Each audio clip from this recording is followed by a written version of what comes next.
Hello, my name is Wendy Ross, and I'd like to welcome you to the fourth program in the Conflict Management Skills for Poll Workers training series. Once again, we're going to examine some of the typical conflict situations that you might encounter in your vitally important work as a professional poll worker and how you can resolve them swiftly and effectively. And once again, we have a new, fun format for our training.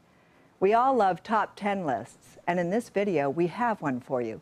It's entitled, The Top 10 Characteristics of Highly Effective Poll Workers. But before we get into the program, I'd like to emphasize one very important point, and that has to do with your role in the election process. I refer to you as a professional, because that's exactly what you are. When voters walk into your polling place to vote, they're looking to you as the expert in that room.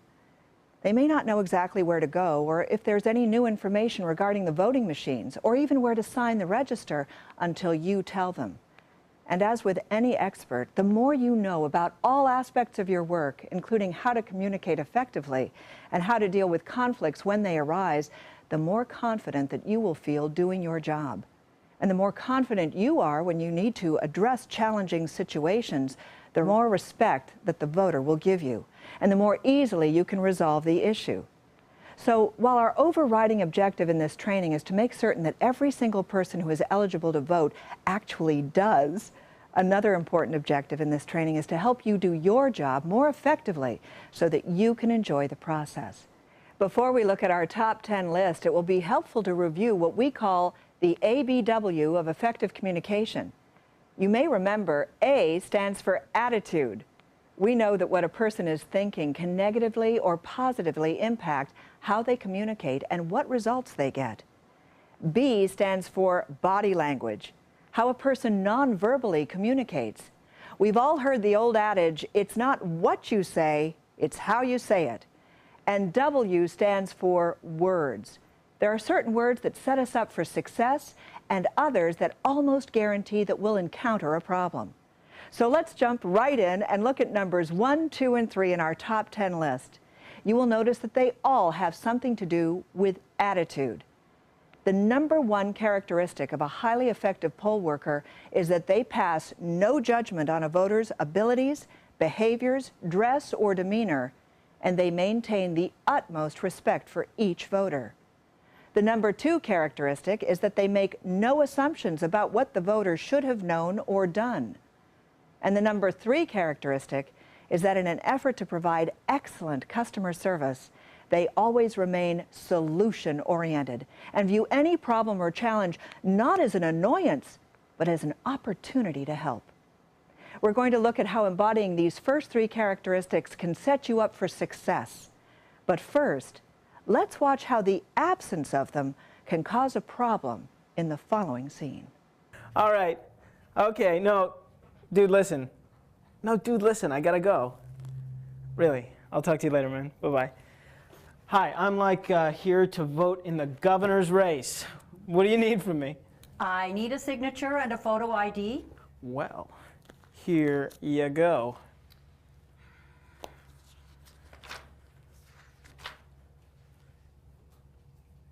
No, you can't vote in that race. What do you mean I can't vote in that race? This is a partisan primary election. The governor's race is partisan, and I see here that you have no party affiliation. The state of Florida is a closed primary state. If you have no party affiliation, then you can only vote in nonpartisan races. Do you know what nonpartisan means? Yes, why, actually I do. I, graduated from high school. Well, then you should know why you can't, vote for partisan candidates. You know, you remind me of my 11th grade history teacher. You two could be like cranky sisters. You know what worked for her? Fiber. You could clearly see how our poll worker's attitude influenced her actions, her communication, and her nonverbal body language, couldn't you? She obviously thought that Ethan's behavior was inappropriate as he walked in talking on his cell phone. You could almost hear her as she thought that he should have known about the rules about primary elections And it was very obvious that she viewed the entire encounter with him as an annoyance, not an opportunity to help. As we replay this scene, notice the difference when our poll worker simply maintains a positive, helpful attitude, demonstrates respect for the voter, and excellent customer service skills. No, dude. Okay, dude, I'll call you back, okay? All right? Thank you, man. Bye-bye. Hi. I'm here to, vote in the governor's race. What do you need from me? Great. I need a signature and a photo ID. Okay, here you go. Okay, let's see. Oh, here you are. Oh, I'm so sorry, Mr. Weiss, but you aren't eligible to vote in the governor's race. You can only vote a nonpartisan ballot. What do you mean I am not eligible to vote in the governor's race? Well, this is a partisan primary election. The governor's race is a partisan race. And I see here that you are not registered with any party. And the state of Florida is a closed primary state. And if you have no party affiliation, then you can only vote in nonpartisan races. And I'm so sorry. I didn't know that. That is such a major bummer. I'm sorry. I know it can be a bit confusing. Here, let me get you a nonpartisan ballot. And you be sure to come back and vote in the governor's race in the general election. Will do. Thank you so much. You could clearly see the difference, couldn't you? Our poll worker was very effective at her job because she did not pass judgment on the voter's actions or his lack of information. And she also seemed to view his problem as an opportunity to help and to clear up his understanding of Florida law. She was very respectful and gave great customer service. The bottom line is this: maintaining a positive, helpful attitude will help you create a more positive experience and a more productive outcome, not only for the voter, but for you as well. Let's now take a look at numbers 4, 5, and 6 of the top 10 characteristics of highly effective poll workers. You'll notice that they all have to do with the B in our ABW of effective communication. And B stands for body language. The number 4 characteristic is this: a highly effective poll worker greets each voter with good eye contact and a welcoming smile. The number 5 characteristic is that they keep their voice level, pleasant, and calm, and their body relaxed and non-aggressive. And the number 6 characteristic of a highly effective poll worker is that they listen attentively and do not interrupt the voter. Watch now as our next poll worker fails to embody these characteristics as he interacts with a voter who shows up without a picture ID. Excuse me? Are you ready for me? Yes. Well, I don't exactly know what you want. I just moved here from out of state, and I'm not sure what the Florida requirements are. I need an ID with your signature and photo on it. Oh, well, I have this. Will this do? No, you need an ID with your signature and photo. Oh, I don't think I have one with a picture on it. Wait, here's a picture of me and my son. Well, that's nice, but it's not exactly ID. I'm sorry, you have no choice but to vote using a provisional ballot. But I registered when I first moved here, and if my name's on the register, I really don't see why I have to... Ma'am, I didn't make the rules. It's Florida's law. You must have an ID with a signature and a photo on it. Actually on the ID. Well, even if my name's on the It register? doesn't matter. If you still want to vote, you can vote now using a provisional ballot. Well, what's that? It means you can vote now, but your vote won't count until they can verify your signature. And if they can, then your vote will count. What do you mean, if they can? If they can. I'm sure you saw how our poll worker failed to embody any of those 3 all-important body language characteristics of a highly effective poll worker. He didn't make eye contact with the voter when she approached. In fact, he didn't even look up at her until she said, Excuse me? He never smiled. His face and body language looked anything but relaxed and pleasant, and he interrupted her several times. If my name's on the register, I really don't see why I have to... Ma'am, I didn't make the rules. It's Florida's law. And in terms of his voice, even though he said the words, "I'm sorry," he surely didn't sound like he was sorry. All these behaviors not only didn't help the situation, they actually seemed to escalate the tension, especially since he also failed to apply the top 3 positive attitude characteristics we discussed in the first scenario. He clearly viewed the voter and her problem as an annoyance. He seemed to think she should have known Florida law, and clearly did not approach the situation as an opportunity to be of help and service. In terms of the final outcome, well, I'm not sure exactly how this is going to end up, but it certainly doesn't look promising. Let's replay the scene, and this time, notice how our poll worker not only embodies all the elements of good nonverbal body language, but he also has a noticeably more positive attitude. Well, hi there. Hi. I just recently moved here from out of state, and I'm first time voting in Florida, and I'm not sure what the Florida requirements are. Oh, well, first of all, let me say welcome to Florida. Oh, thanks. And all I'll need is an ID with your signature and photo. Well, I've got this. Will this do? Oh, I'm sorry, Miss Russell. This doesn't have a photo on it. It does have your signature, but we'll need one with your photo as well. I don't think I have one with a picture on it. Wait, here's a picture of me and my son. Oh, that's lovely. But it's not exactly proper identification. You must have one of these forms of ID. I don't have any of these with me. Don't worry, I have a solution for you. You can still vote today using a provisional ballot.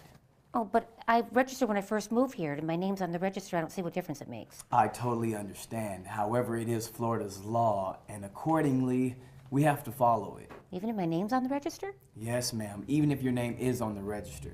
However, you can still vote today using a provisional ballot. Provisional ballot, how does it work? It's very simple. You fill it out, we send it in. And once they verify your signature, then your vote will count. In fact, the supervisor will contact you later on to let you know whether or not your ballot was counted. And if not, why? Okay, that sounds good. I'll do that. Thanks. Thank you. Now that was excellent service, demonstrated by a very skilled poll worker with a positive, helpful attitude and appropriate body language. Did you notice how our poll worker actually sensed that someone was approaching his table, looked up, and greeted her with a warm, welcoming smile? He also was very relaxed and pleasant. His voice was calm and level, and he always let the voter finish her sentences, even when he knew what she was going to say. And the result? A happy voter who's been given excellent customer service, a very positive experience, and a practical solution to her problem. Now let's move to the 7th and 8th characteristics on our list. And as we do, you will notice they both have something to do with words, the W in the ABW of effective communication. The number 7 characteristic of highly effective poll workers is that they liberally use polite phrases like, "I'm so sorry," "Thank you," "I understand," "I appreciate your patience," "No problem," "I want to help." I can certainly see why you would think that. And "welcome." The number 8 characteristic is that they avoid killer words and phrases like, "That's wrong," "You're not listening," "What's your problem?" "If you'll just calm down," "Relax," "How many times do I have to say this?" And, "Well, there's nothing I can do."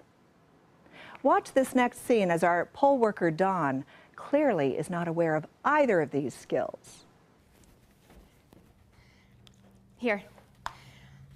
I don't mean to be rude, but I'm in a really big hurry. Well, just hang on. Let me find you in the book.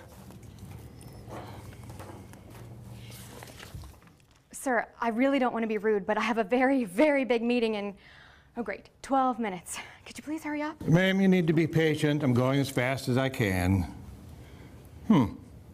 Well, seems that you have a problem. You're not in the register.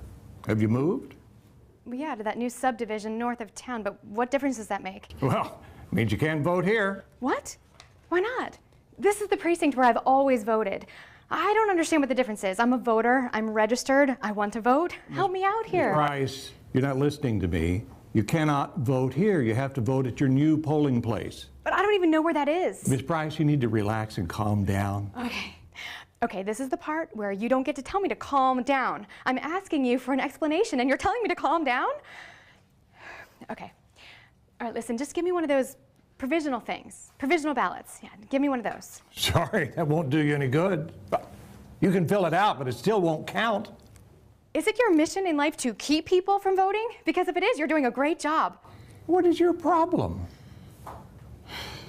I'm certain that you can clearly see where this one is heading. And once again, we notice that the killer words and phrases that Don was using not only didn't fix the problem, they actually made matters much worse.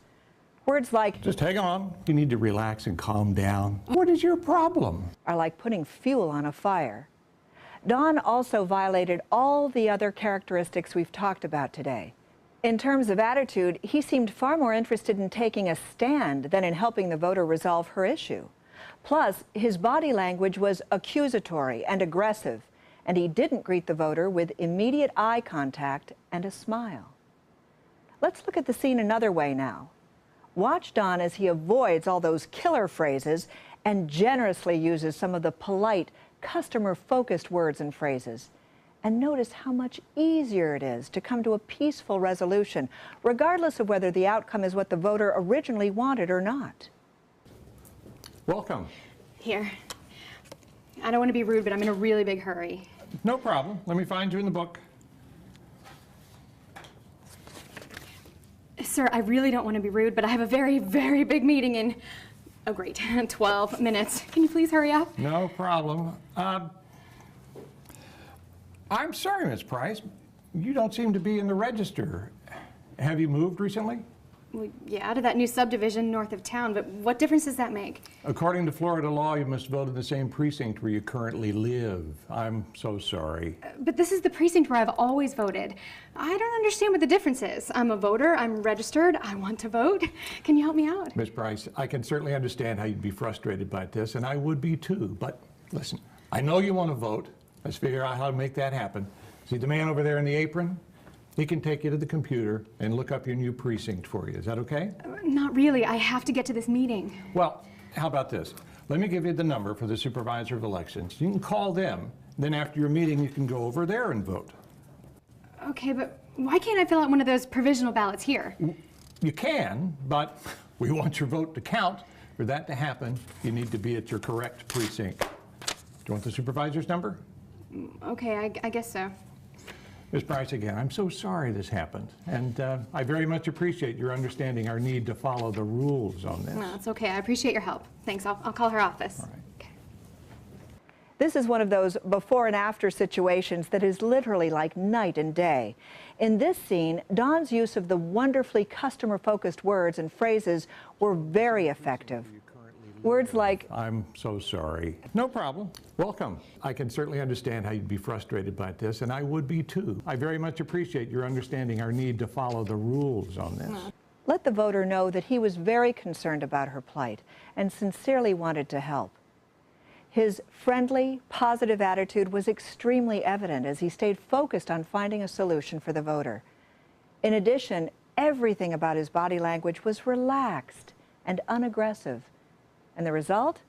In spite of the fact that the voter was unable to vote in this precinct, the poll worker gave her the contact information that helped her determine the location of her proper precinct. This way, the voter could vote a regular ballot instead of a provisional ballot that might not count. Good job, Don. Now let's take a look at the 9th characteristic of a highly effective poll worker. Simply put, they understand the voter's rights and always strive to honor and uphold them. There are a comprehensive set of rules and regulations that you must follow in your work. And while I'm certain that you are very committed to always doing the right thing and making the right choice, you may encounter a few situations where there could be some doubt or a very strong opinion about what is or is not allowed or should not be allowed. I'd like to show you one scene where two of our very well-meaning poll workers simply appear to have some strong opinions about whether or not a certain voter should be allowed to vote. Good morning. Buenos días. Yo quiero I1. Oh, I'm sorry. Wait just a minute. Let me get somebody for you. Buenos días. Sí, ¿cómo Me puedo ayudar? gustaría votar. Oh, sí, tiene la... Should that be allowed? How can he read the ballot? I think if you can't speak English, you shouldn't be able to vote. I agree. Here's the bottom line. If a person is registered in the state of Florida, he or she is entitled to vote, regardless of what language they speak or do not speak. It's the law. In fact, in some jurisdictions, multi-language ballots are required. Either way, it is your job to make certain to provide the best customer service you can to every single eligible voter to ensure that they are able to cast their ballot.